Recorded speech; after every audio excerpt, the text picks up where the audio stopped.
हा sky tower आहे इथे न्यूझीलंडमध्ये, ऑकलंडमध्ये हा फेमस. याची खासियत आहे याच्यामधून तुम्ही जम्पिंग करू शकता वरून, टॉप वरून खाली. आता माझा मित्र जाणार आहे, तुम्हाला लवकरच दाखवेन ती व्हिडिओ. माझा मित्र आता त्याच्यावरून बंजी जम्पिंग करणार आहे. आपला मुंबईचा मित्र आहे कोळी, आपला खास मित्र आहे तो. आता वरून तो जम्पिंग करणार आहे स्काय टॉवर मधून. तो माझा मित्र कोळी वरतून जम्प करणार आहे 192 मीटर्स आणि 11 सेकंड मधून वरून तो खाली येणार आहे. सो तुम्हाला मी आता दाखवतो. वैभव कोळी माझा मित्र आता वरून जम्प मारणार आहे तो खाली. हे ते टीव्ही मध्ये दिसत आहे, म्हणजे वरती कॅमेरा आहे त्या लोकांनी इकडे अटॅच केला आहे. सो टीव्ही मध्ये आम्ही बघू शकतो. हे बघा 192 मीटर्स, हे बघा एकदम वरती आहे तो.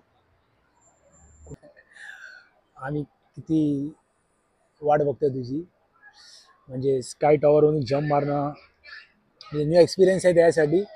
आणि तो वरून खाली आलाय, तुम्ही बघू शकता. हा बघा, वाव वाव अमेझिंग.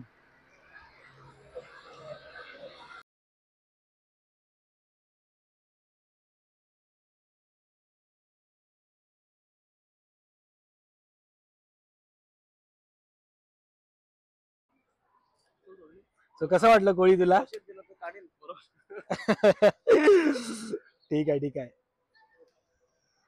व्हिडिओसाठी लाईक करा, सबस्क्राईब करा.